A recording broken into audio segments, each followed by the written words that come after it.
Amados irmãos, irmãs, um bom dia.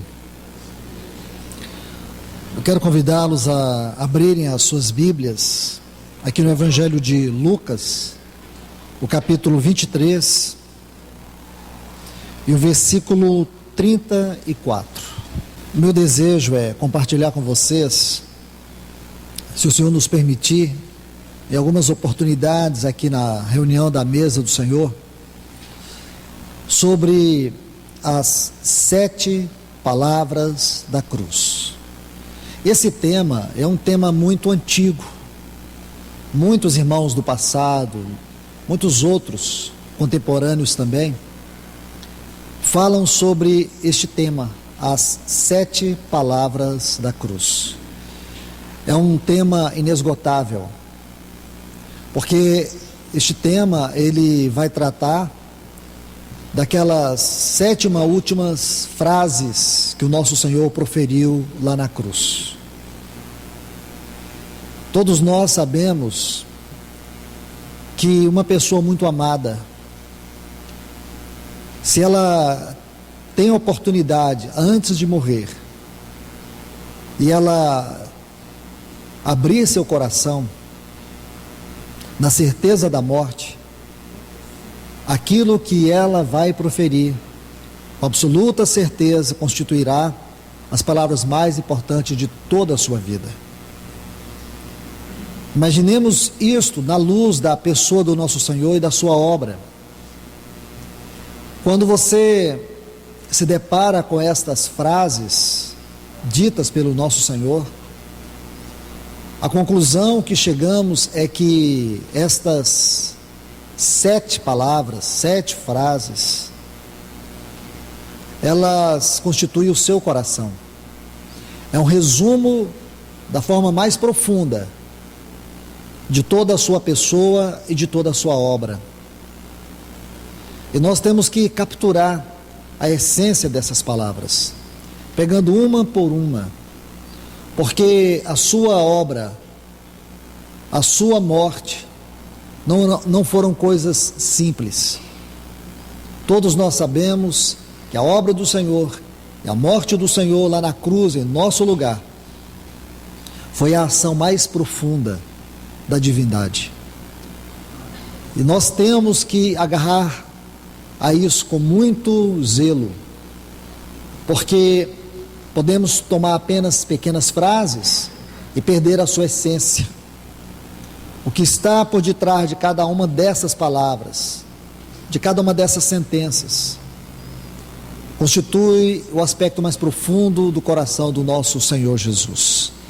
Vamos ler aqui a primeira, que está em Lucas capítulo 23, e o versículo 34. Contudo, Jesus dizia: Pai, perdoa-lhes, porque não sabem o que fazem. Então, repartindo as vestes dele, lançaram sortes. Vamos orar. Amado Deus e Pai, em nome do teu Filho Jesus, nós te pedimos, mais uma vez, derrama sobre nós a tua palavra. Nós queremos, Senhor, por ela contemplar e tomar, comer e beber deste pão e deste cálice, tendo a plena certeza do grande significado disto para nós nesse dia, nesta manhã. Estamos num santo ajuntamento e nós precisamos, com os nossos olhos, contemplar isso de forma mais profunda, ver como o Senhor vê. Ajuda-nos. Abra os nossos olhos nesta manhã, faz-nos ver mais das belezas do teu Filho e da sua obra mais uma vez. Nós te rogamos, nós te pedimos, em nome de Jesus. Amém. Meus irmãos, então aqui, condenado numa cruz, no mais cruel castigo que alguém pudesse ser submetido, ele foi condenado como um criminoso. Aqui nessa cruz, Nós podemos ver os movimentos dos seus lábios, porque agora ele está ali, depois de sofrer 6 julgamentos, cruelmente castigado. Ele recebeu aquela quarentena de açoites, suas costas estraçalhadas, sua cabeça, eles colocaram uma coroa de espinho, batiam com um caniço. Alguns estudiosos dizem que aquele ato fez com que o seu nervo trigêmeo fosse perfurado. Se você estudar sobre a nevralgia do trigêmeo, você vai compreender o que significa essa dor. É uma dor lacinante, porque ela afeta os olhos, a mandíbula, o paladar. A pessoa, ela enrijece de tanta dor. Imagine suas mãos perfuradas, esticadas, seus braços esticados, suas mãos perfuradas naquela cruz, seus pés, suas pernas flexionadas e os seus pés cravados. Imagine a cena. Qualquer pessoa numa cruz dessa pediria a morte. Qualquer pessoa em sã consciência estaria talvez ali abrindo a boca para amaldiçoar aqueles que estavam promovendo esse castigo cruel. Mas o nosso Senhor não. Ele abre a sua boca e diz: Pai, perdoa-lhes, eles não sabem o que fazem. Nós precisamos capturar esta palavra dentro deste contexto, irmãos. Não elas por elas, mas elas sendo ditas por quem disse e como disse. A situação na qual ele estava vivendo para poder dizer essas palavras. E muitas vezes nós, como igreja, perdemos isso de vista. Achamos que o nosso perdão foi um botãozinho automático que Deus apertou no céu. O que custou para Deus, o que custou para o Filho de Deus, o nosso perdão. Poder estar aqui na certeza que podemos comer, podemos beber do seu sangue, do seu corpo. Como o nosso irmão acabou de ler aqui, não há condenação para os que estão em Cristo Jesus. O que custou esta frase para Deus? Qual o peso dela diante de Deus?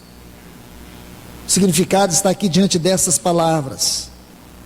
Porque numa situação dessa, numa situação horrorosa dessa, segundo muitos historiadores, os presos ficavam na cruz e com toda a dificuldade que eles tinham, eles amaldiçoavam, eles berravam com maldições.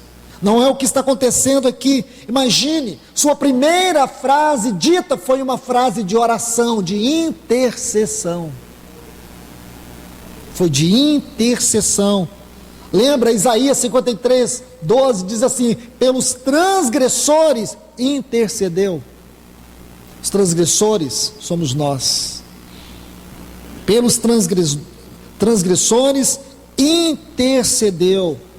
Eram palavras cheias de dor. Os estudiosos, e dentre eles, vocês sabem que eu gosto de citar muito Frederico Jujib, sempre nesse contexto, por causa do seu grande trabalho acerca da morte de Cristo. Então ele diz que devido à situação na qual ele se encontrava, desde o Getsemane, desde a meia-noite passada, o cansaço físico, o abatimento provocado pelo cansaço físico, as dores provocadas pelos açoites, por aquele flagelo, aquele açoite, que aquele especialista na arte da tortura o submeteu a uma quarentena de açoites, sua fronte perfurada pelos cravos, por aqueles espinhos. Então todo o seu corpo tomado de dor, todo o abatimento físico, por todo aquele tempo que ele já estava vivendo, e ainda por ter carregado sobre os seus ombros aquela cruz. Agora ele está ali, suas forças, aparentemente, fisicamente, já tinham se esvaído. Procurar o ar nos pulmões para proferir essas palavras. E segundo Frederico Sugip, significa que quando ele fazia esse esforço, era um esforço descomunal. E cada palavra provocava nele, ou aumentava mais a sua dor. Então pense, irmãos, que ele não poderia ter entrado na morte sem ter dito estas palavras: Pai, perdoa-lhes, eles não sabem o que fazem. Posso dizer, irmãos, para vocês que essas são as palavras mais significativas. Todas que o Senhor falou têm o seu lugar, e lugar de grande destaque na revelação da Bíblia. Porém estas, é como se elas fossem o brilho de tudo que ele falou. É isso que nós temos que olhar. Observe, irmãos, observe. Agora ele não podia mais usar suas mãos para tocar nas pessoas. Quantas pessoas foram tocadas pelas suas mãos, e suas mãos não podiam mais fazer nada, porque elas estavam cravadas. Ele não podia mais andar, ele não podia ir agora ao encontro dos pecadores, porque os seus pés estavam cravados. Mas ele ainda tinha uma boca, ele ainda tinha um pouco de ar nos seus pulmões, e com esse pouco ar, ele abriu a boca e disse: Pai, perdoa-lhes. Com seus pés ele pôde ir em alguns lugares, com suas mãos ele tocou algumas pessoas, agora com a sua boca ele atingiu a todos nós. Que palavras são essas, irmãos? O que seus pés e suas mãos não puderam fazer, na última hora ele fez e diz: Pai, perdoa. E até hoje Deus está perdoando, porque quando ele orou lá em João 17, ele diz: Pai, eu sei que tu sempre me ouves. E o Pai ouviu o seu filho e nos perdoou. Glórias a Deus, irmãos, porque o Pai ouviu aquela oração do seu filho. Olhe isto, ele tinha uma boca para ministrar. Agora observe os detalhes, observe os detalhes. O primeiro deles, a palavra Pai. Não é lindo isso, irmãos? Pai, Pai. Quero que você veja isto. Esta palavra para o nosso Senhor tinha o mais alto significado, era a sua filiação, era a sua identificação, era o seu descanso, era a palavra do seu amor, da sua comunhão, da sua eternidade, da sua relação íntima. Não era uma palavra qualquer na boca dele. Esta era a palavra que tinha o mais forte significado da sua relação íntima com o Pai, era a sua filiação, era a sua identificação divina. Se o Pai é divino, aquele que está na cruz também é divino. Se o Pai é eterno, aquele que está na cruz também é eterno. Se o Pai é onipotente, aquele que está na cruz é onipotente. E por que ele não sai daquela cruz? Esse é o conflito, irmãos. Esse é o grande conflito. Porque para que a justiça de Deus fosse satisfeita, o próprio Deus colocou uma sentença: sem derramamento de sangue não há remissão para os pecados. E qual sangue poderia ser derramado? O meu, o teu? Nosso sangue jamais satisfaria as exigências de Deus. Só haveria um único sangue capaz de satisfazer a justiça de Deus, o do seu próprio Filho. Agora não olhe para o Filho apenas, olhe para o Pai. Como foi possível aquele Pai todo-poderoso, onisciente, onipotente, este Deus inigualável, não poder fazer nada ouvindo a oração do seu filho? Como não fazer nada? Ele fez tudo, porque no momento que o seu filho clama a ele, ele responde, e ele fez, ele nos concedeu esse perdão. Mas por outro lado, ele teria que aceitar aquela hora, aquela dura noite, como também aquela dura crucificação, onde o seu filho foi condenado, e agora onde ele está sendo crucificado. Desde aquela noite, está o nosso Deus ali. Preste atenção, irmãos. Veja, essa consciência é muito importante, porque ele poderia se agarrar a isto, ele poderia se agarrar com firmeza a esta filiação, e dizer: eu não vou morrer, porque eu não tenho pecado. Ele não tinha pecado. Ele não está orando aqui: Pai, perdoa-me, porque nele não tinha consciência do pecado, nele, no seu corpo, o pecado não tinha poder. Então por que ele não se agarra a isso, irmãos? Por que ele não diz para o Pai perdoar, ou ordenar que todos nós fôssemos perdoados? Esse é um ponto muito importante. Observe aqui, nosso Senhor, Ele faz algo muito especial. Eu quero que você preste atenção. Olha o texto, que está assim: então Jesus continuou dizendo, eu quero que você olhe essa frase, como está nas melhores versões: Pai, perdoa-lhes. Em algumas versões dá a ideia que Jesus disse apenas esta frase uma vez, mas as melhores versões, essa aqui é a versão de Roterdã, também confere com a Bíblia de Jerusalém, com a revista atualizada, está assim: dizia. A ideia aqui é que ele ficou dizendo, não foi que ele disse apenas uma vez, mas que esta frase ele repetiu várias vezes. É como se ele ficasse dizendo: Pai, perdoa-lhes, Pai, perdoa-lhes, Pai, perdoa-lhes. Porque isso que está na Bíblia, não sei como está na sua versão, mas as melhores versões dizem assim: e dizia, ou continuamente dizia: Pai, perdoa-lhes, Pai, perdoa-lhes, Pai, perdoa-lhes. Lindo isso, meus irmãos, lindo isso. Perdoa-lhes. E quando, irmãos? Quando foi que ele disse isso?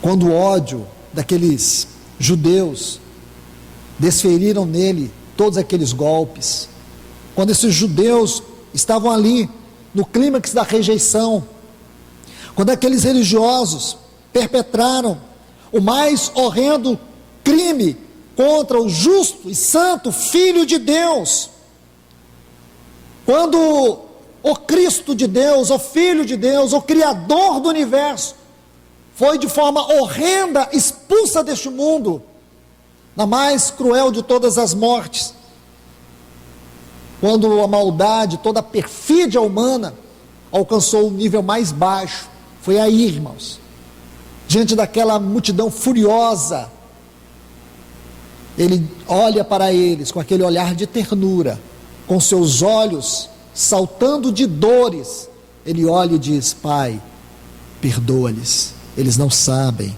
o que fazem. Mas ele não poderia, irmãos, ele não poderia deixar que o Pai os condenasse, ele não poderia deixar que o Pai derramasse sua ira sobre aqueles homens. Mas a pergunta é: e nós? E nós? Irmãos, e nós? Se ele não tivesse dito aquelas palavras, e nós? Porque aquela morte envolvia o perdão eterno de Deus. E nós? Como estaria eu e você hoje? Por isso, estas palavras são tremendamente significativas, porque elas nos atingem hoje. Veja isso, irmãos. Esse é um lado que eu quero que você observe. Existe um outro lado muito especial ainda. Mateus capítulo 9, Jesus cura um paralítico. Jesus perdoa os pecados dele. Aquelas pessoas que estavam ali, aqueles religiosos, ficaram enfurecidos, porque Jesus disse: perdoado te são os pecados. Eles disseram assim: quem é esse que tem poder de perdoar os pecados? Aí Jesus disse assim: para que saibais que na terra o Filho do Homem tem poder de perdoar os pecados. Jesus tinha o poder de perdoar os pecados, sim, porque ele era Deus, sempre Deus, eternamente Deus. Então por que aqui na cruz ele não perdoou os pecados? Por que ele não olhou para eles e ele mesmo disse: eu perdoo vocês? Por quê? Vamos tentar entender isso. Vou colocar um texto aqui, talvez você veja ele numa outra perspectiva, e é possível, mas ele me traz luz aqui.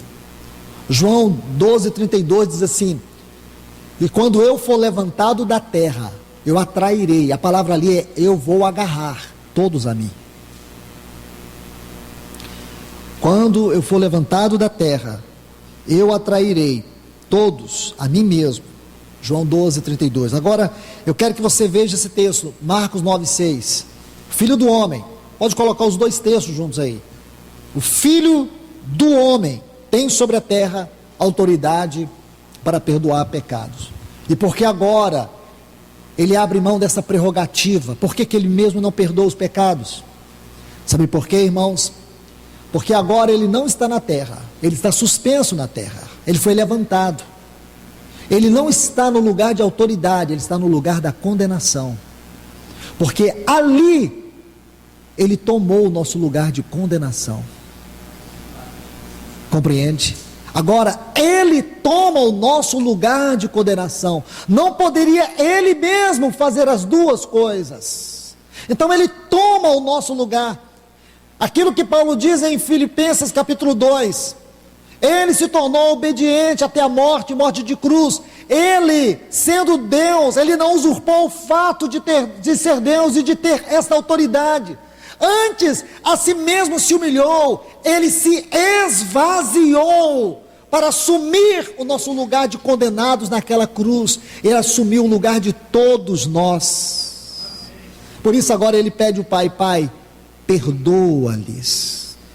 E não somente isso, irmãos, não só porque ele tomou o nosso lugar de condenação, mas também porque ele se tornou o nosso intercessor. Então, por um lado, ele tomou o nosso lugar de condenação, por outro lado, ele é aquele que intercede ao Pai, que perdoa a todos nós,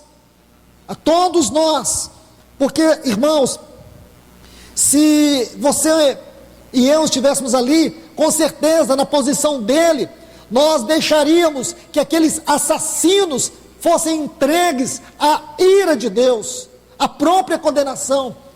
Não seria diferente aqui para ninguém. Mas ele foi diferente. Ele não agiu como qualquer um de nós agiríamos.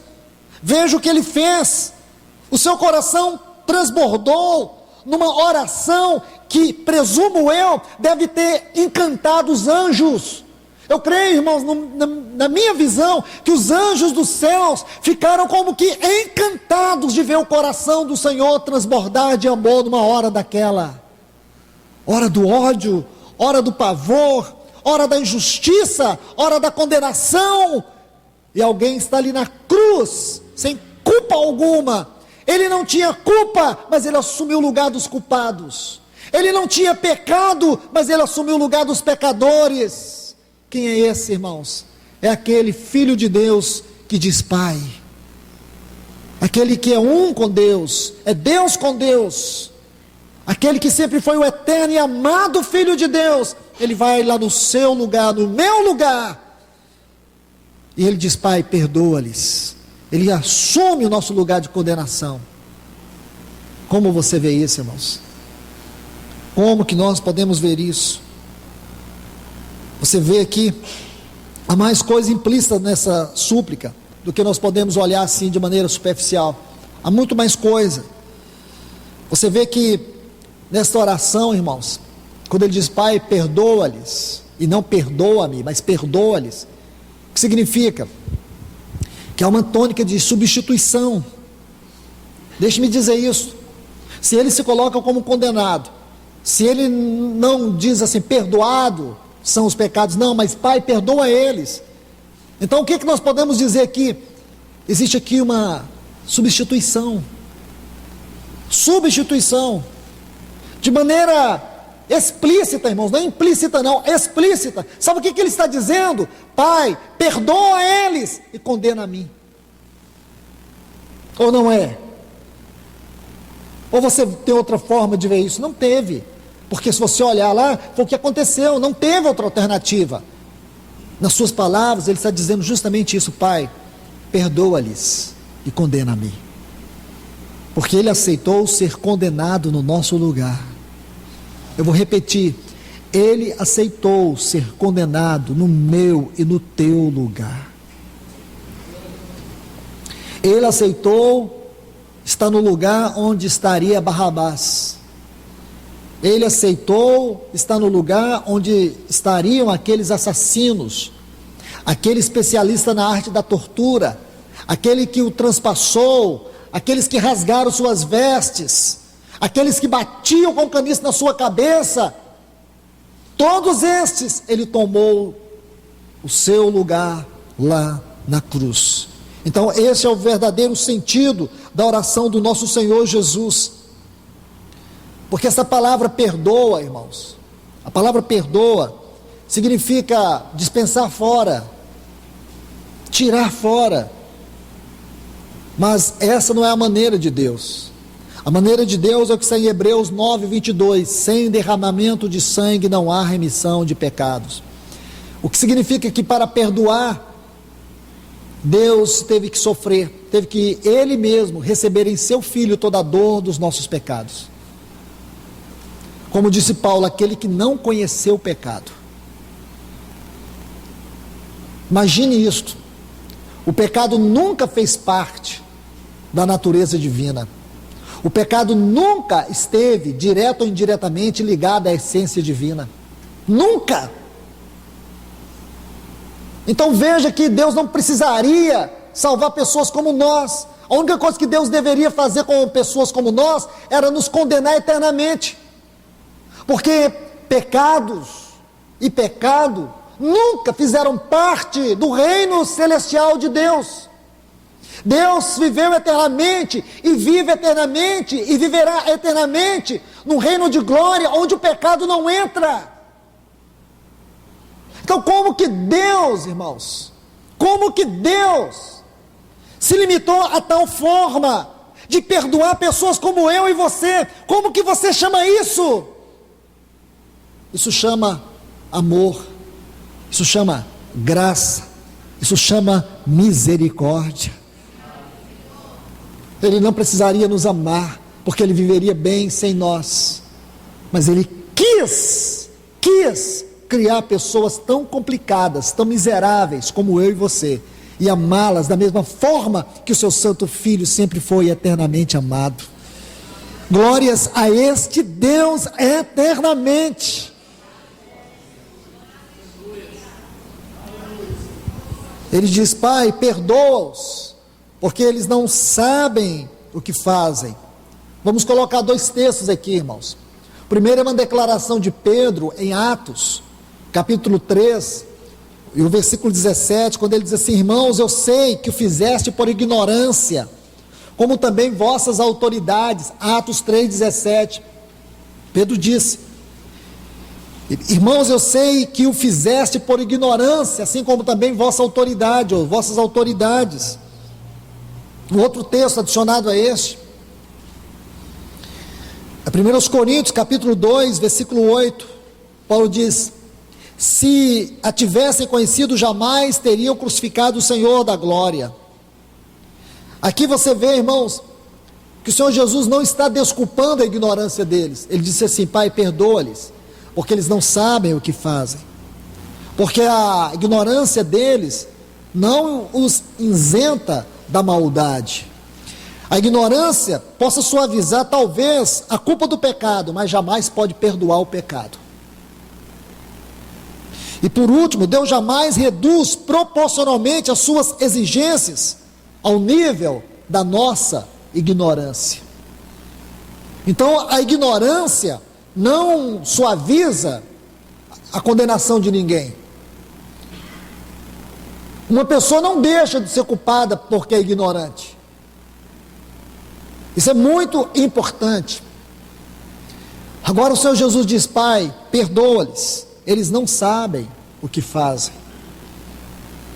Meus irmãos, eles não tinham a real noção de que lá naquela cruz estava aquele que não morre. Imagina, deixa eu explicar isso para vocês. Eles não sabiam que aquele que estava lá na cruz, ele não podia morrer. A morte não tinha poder sobre ele. Aquele que estava lá na cruz, o inferno não tinha poder sobre ele, o pecado não teve poder sobre ele. Consequentemente, a morte não podia matá-lo.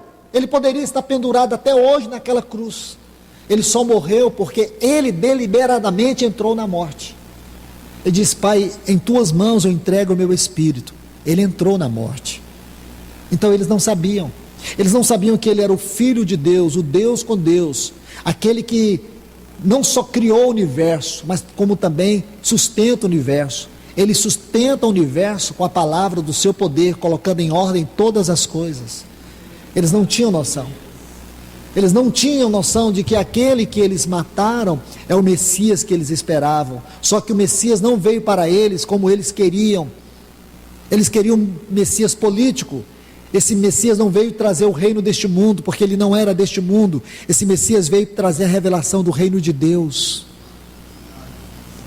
Então, meus irmãos, esta primeira frase é para nós muito importante, porque hoje nós estamos aqui por causa dela, porque Deus ouviu a oração do seu Filho, e hoje nós podemos cantar o cântico do perdão, o cântico da glória, da graça, o cântico do amor daquele que nos amou, quando nós nem o amávamos, quando nós éramos filhos da ira, e hoje nós estamos aqui para celebrar este perdão, para celebrar aquele que foi lá na cruz, e ainda encontrou forças para interceder por nós. Glórias a Deus, nós estamos aqui. Glórias a Deus, o seu amor nos alcançou. Glórias a Deus, o seu perdão foi um perdão eterno, um perdão para sempre, um perdão que anulou todo o direito de Satanás sobre nós, um perdão que esmagou todas as acusações de Satanás, um perdão que nos libertou de toda a força da culpa que esmaga o nosso coração. Então nós podemos dizer que o perdão triunfou lá naquela cruz do Calvário, e a Ele nós damos a glória nessa noite, a Ele nós damos o louvor nessa noite, porque Ele é digno, Ele é digno. Que Deus vos abençoe, irmãos. Senhor, nós te louvamos e nós te adoramos. Que manhã maravilhosa o Senhor nos concede aqui. Que alegria e privilégio nós temos em poder te adorar mais uma vez. De poder, pela tua palavra, contemplar a obra do teu Filho lá naquela cruz em nosso favor. A Ele seja a glória para todos sempre. A Ele seja o louvor para todos sempre. Obrigado por nos reconciliar contigo, porque nós estávamos caminhando para uma condenação eterna, mas o Senhor reverteu o nosso caso. O teu Filho interviu, Ele foi entre nós e o Senhor, e Ele alcançou para nós esse perdão glorioso. Obrigado a Deus por ouvir o teu Filho Jesus. Obrigado por fazê-lo a oferta em nosso lugar. Obrigado por que Ele recebeu sobre o seu próprio corpo, sobre sua própria vida, o castigo que era nosso. E hoje nós podemos cantar alegremente ao Senhor, cantar a glória desta cruz, cantar a obra desse Filho. A Ele seja glória nessa reunião. Nós te invocamos, ó Espírito Santo. Vem nos elevar de maneira digna em adoração a esse Senhor exaltado que está à destra do Pai, a esse homem perfeito, a esse Cordeiro de Deus, a esse que veio e morreu por nós, aquele que foi feito pecado em nosso lugar, para que nele nós fôssemos feitos justiças de Deus. Glórias a Ele nesta manhã. Louvores a Ele nesta manhã. Que todos os lábios se abram para adorar aquele que está sentado no trono, aquele que é santo, aquele que é justo, aquele que é digno, aquele que tem toda a glória. Que nós o adoremos, porque só Ele é digno. Senhor, toma o teu lugar entre nós nessa mesa. Coloca-te como o grande anfitrião dela, como cabeça dela, porque o que nós vamos comer aqui é o teu corpo, o que nós vamos beber aqui é o teu sangue. Nós não vamos comer símbolo, nós não vamos beber símbolo, nós vamos beber realidade, realidade que o Senhor mesmo nos entregou. Por isso esta igreja te adora, por isso nesta manhã tu és adorado, por isso nesta manhã tu és amado, por isso nesta manhã tu és desejado. Nós te anelamos, volta para a tua igreja, vem buscar o teu povo, tua igreja te espera, o teu povo te quer. Senhor, ouve a oração da tua igreja, Senhor. Nós te amamos, nós te adoramos. Bendito é o nosso Senhor Jesus.